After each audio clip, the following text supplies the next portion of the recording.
ठाम मतं मांडण्यासाठी ज्या ओळखल्या जातात अशा अभिनेत्री चिन्मयी सुमित आपल्यासोबत आहेत. खूप खूप स्वागत आहे चिन्मय तुमचं. आज टू द पॉईंटमध्ये आलात. गप्पा टू द पॉईंट होतील की मला माहीत नाहीत, पण आपण मराठीच्या विषयावरती नक्कीच बोलणार. मी आत्ता जसं म्हटलं की सध्याचा मुद्दा आहे, तुम्ही बघितले असाल व्हिडिओ, रस्त्यावरती टॅक्सी रिक्षा चालकांची परीक्षा घेणं सुरू आहे. पण फक्त टॅक्सी रिक्षा चालकांपुरताच मराठीचा मुद्दा असावा का? नाही, उलट मला तर असं वाटतं की हे फारच सॉफ्ट टार्गेट आहे. कारण ही जी हातावरती पोट असणारी माणसं आहेत त्यांना आपण पकडून त्यांना आपण म्हणतो आहोत की तुम्ही मराठी शिका. अर्थात हे सांगायची गरज पडावी असं मला वाटत नाही. कारण भाषेकडे जेव्हा बघतो आपण तेव्हा भाषा ही संवादाचं माध्यम असतो आणि संवाद कशासाठी आपल्याला लागतो तर आपले दैनंदिन व्यवहार करायला, व्यवहारासाठी आपण संवाद वापरतो, भाषा वापरतो. त्याच्यामुळे जर तुम्ही 20-20 वर्ष 25-25 वर्ष एका ठिकाणी राहून, एका राज्यामध्ये राहून जर तुमचा चरितार्थ चालवत असाल तर ती भाषा तुम्ही स्वीकारणं, ती तुम्ही शिकणं हे मला वाटतं नैसर्गिकरित्या व्हायला पाहिजे, स्वाभाविकरित्या व्हायला पाहिजे. ही गोष्ट कुणी सक्ती करण्याची गोष्ट आहे असं मला वाटत नाही. तर तिथे आपल्याला ही सक्ती करायला लागते आहे, हेच फार दुर्दैवी आहे. आणि दुसरीकडे मला असं वाटतं की माझा एक अनुभव मी सांगते. मी एका जिममध्ये जायचे, अगदी प्रतिष्ठित अशा जिममध्ये जायचे. आणि आपल्याकडे मुंबईमधला जो धनाढ्य समाज आहे तर बऱ्याच गुर्जर महिला मैत्रिणी माझ्या होत्या तिथे. आणि त्या अगदी मोकळेपणाने रिसेप्शनवरच्या माणसाशी किंवा जो ट्रेनर असेल त्याच्याशी, प्रशिक्षकाशी त्यांच्या भाषेत बोलायच्या. आणि अगदी मोरे चव्हाण अशा आडनावाची आपले ट्रेनर मंडळी त्यांच्याशी गुजरातीत संवाद साधायची. पण जर मी मराठीत काही विचारलं तर मला मात्र इंग्रजीमध्ये उत्तर दिलं जायचं. आणि मग मी एकदा असं विचारलं की अरे त्यांच्याशी त्यांच्या भाषेत बोलता, मग माझ्याशी का नाही आपल्या भाषेत बोलत, कारण तुझी माझी भाषा पण सेम आहे.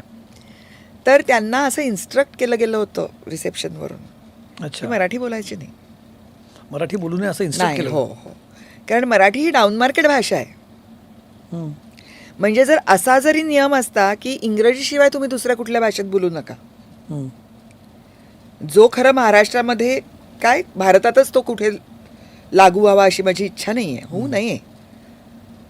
पण त्यातल्या त्यात जर तुम्ही फक्त जर असं ठरवलं असतं की तुम्ही फक्त इंग्रजीत बोलायचं, दुसऱ्या कुठल्याही भारतीय भाषेत बोलायचं नाही, तरीही मी एक वेळ ते समजून घेतलं असतं कदाचित. पण गुजरातीत बोललेलं चालतंय, पण मराठीत बोललेलं चालत नाही आहे महाराष्ट्रात. हे चुकीचं आहे. आणि आता जेव्हा आपल्याला फोन येतो, तुम्हाला कार्ड बदलायचं आहे का, तुम्हाला दुसरा नंबर हवा आहे का, आता ह्या ज्या सेवा ज्याला आपण म्हणू म्हणजे जे सर्व्हिसेस आहेत त्याच्यामधले लोक नाही बोलत मराठी. त्यांच्यावरती कोणी जाऊन सक्ती करणार आहे का? त्यांच्यावरती तुम्ही सक्ती करणार नाही. मोठ्या मोठ्या एस्टॅब्लिशमेंटमधले लोक मराठी बोलायला नकार देत आहेत. तिथे तुम्ही सगळ्यात साधं तर कोर्टामधली भाषा त्या आशिलाला कळत नाही, कारण इंग्रजीत सगळं चाललेलं असतं. तिथे तुम्ही जाऊन ही जबरदस्ती करणार का? तिथे तुम्ही मराठी भाषा अनिवार्य करणार का? तुम्ही नाही करणार. साधं मी सांगते, मी मराठी शाळांसाठी काम करते, मी मराठी शाळांची सदिच्छा दूत आहे. म्हणून मी आता जिथे जाईन तिथे मला मंच मिळेल तिथे आणि माईक मिळेल तिथे मला तो विषय बोलावाच लागतो. ते माझं व्रत आहे असं मी समजते. आत्ता ज्या आपल्याकडे ज्या सगळ्या शाळा आहेत, असं झालं की आता तमिळनाडूसारखं राज्य असेल किंवा कर्नाटक असेल, त्यांनी द्विभाषा स्वीकारलेल्या आहेत. एक त्यांची राज्यभाषा आणि दुसरी इंग्रजी. आपल्याकडे मात्र त्रिभाषा धोरण आहे. नाही, मला त्या मुद्द्याकडे यायचं आहे. म्हणजे आपण शाळेच्या मुद्द्याकडे त्याच्याकडे येईलच. मी सध्या आपण मराठी सक्तीचा एक मुद्दा करून घ्या.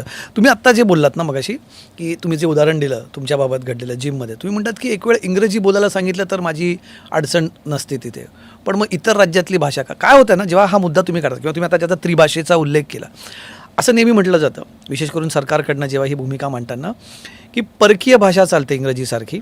अर्थात माझं व्यक्तिगत मत आहे की ती ज्ञानभाषा आहे, जगाची भाषा, पण तरीसुद्धा हा सरकारची भूमिका काय? सरकारचं म्हणणं की त्रिभाषा सूत्राला तुमचा विरोध का असावा? तिथे परकीय भाषा चालते, मग या देशातली इतर भाषा आहे, मग हिंदी असेल किंवा इतर असेल, ती का चालत नाही? असा नेहमी ही भूमिका मांडणाऱ्यांवरती आक्षेप घेतला जातो. नाही, माझं म्हणणं असं आहे, एक वेळ आणि कदाचित असं मी दोन शब्द तिथे वापरले होते की एक वेळ जर असं असतं की ती सगळी जी संघटना आहे तिथे जे लोक काम करतायत, काम करणारे जे लोक आहेत ते सगळेजण फक्त इंग्रजीच जाणतात हम्म. आणि त्यांनी असं ठरवलं की इथे फक्त इंग्रजीच बोललं जावं.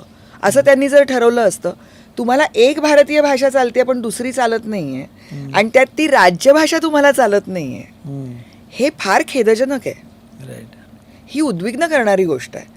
आणि दरवेळेला जेव्हा तुम्ही हिंदी भाषा जेव्हा आणायची तुम्हाला इथे म्हणता, त्यावेळेला तुम्ही ती भाषा सेल करायला कारण काय, म्हणजे हे काय देता, लिपी तर आपली सारखीच आहे, ती शिकायला किती कष्ट पडणार आहेत मुलांना, तर मग हिंदी का तुम्हाला नको. असं जर तुम्ही आमच्याविषयी जर म्हणत असाल तर मग तोच मुद्दा मराठी जे लोक म्हणतायत की आम्ही मराठी बोलणार नाही त्यांच्या वेळेला तुम्ही का नाही वापरत, की अरे लिपी तर मराठीची तीच आणि आहे, हिंदीची लिपी एकच आहे. देवनागरीच तुम्ही लिहिणार आहात, थोडेसे उच्चार वेगळे आहेत तर थोडेसे कष्ट घ्या आणि तुम्ही ते शिका. असं म्हणजे महाराष्ट्र राज्यामध्ये मराठी न बोलून चालतंय, ही वृत्ती का असावी. पण हे कुठून चालत आलं? म्हणजे मराठी अनेक जण 20-20 वर्ष राहत आहेत, तुम्ही उदाहरण दिलं, अनेक मंडळीत त्यांना नाही बोलावं असं वाटत मराठी. याचं एक कारण जे दिलं जातं ना, म्हणजे मी इथे पत्रकार म्हणून प्रश्न विचारतो म्हणून मला डेव्हिल्स ॲडव्होकेट व्हावं लागतं इथे प्रश्न विचारताना, की इथला मराठी माणूसच सुरुवात करताना, म्हणजे आता टॅक्सी रिक्षावाल्यांचा मुद्दा आहे, रिक्षा पकडायची तर भैया चलोगे क्या, भैया दादा रावगे क्या, असं वगैरे ही सुरुवातच आपण करतो. तर मुळात आपणच त्या ओसरीवरती पाय पसरायला दिलेत, आपणच आपल्या भाषेविषयी तेवढे कडवट राहिलेलो नाही होत, आपणच आपल्या भाषेविषयी चलता है असा अप्रोच ठेवला असेल तर मग समोरचा माणूस कसा मराठी बोलेल? हे काय एका दिवसात घडलं नाही ना, हे काही वर्षात घडलेली प्रक्रिया आहे.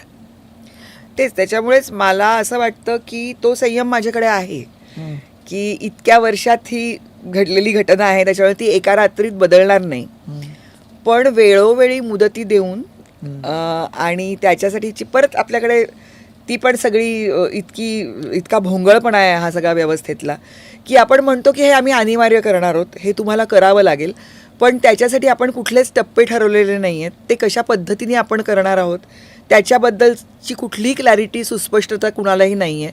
म्हणजे आता कित्येकदा असं होतं की आपण जातो महानगरपालिकेमध्ये किंवा एखाद्या आस्थापनेमध्ये आणि आपल्याला असं कळतं नाही हे तर आम्ही केलेलंच आहे, ही तर योजना आमची आहेच, अरे पण ती आमच्यापर्यंत पोचलीच नाही आहे, आम्हाला ते कळलेलंच नाही आहे. रिक्षावाल्यांनी मराठी बोललं पाहिजे, हा तुमचा दंडक आहे, तुम्ही जर ते केलं नाही तर तुम्ही त्यांना दंड करणार आहात, त्यांना घरी बसवणार आहात, पण मग ते शिकायचं कुठे, तुम्हाला कोण शिकवणार आहे, ह्याच्याबद्दल तुम्ही काही व्यवस्था केलेली आहे का, त्याच्याबद्दल कुणालाच काही माहिती नसते.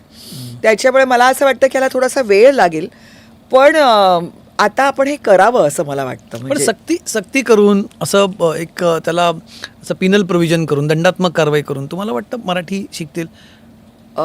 सक्तीने होईल का मराठी भाषेबद्दल? असं जर आपण प्रत्येकच गोष्टीत म्हणायला लागलो तर कायदे सुद्धा नकोतच मग, नाही का?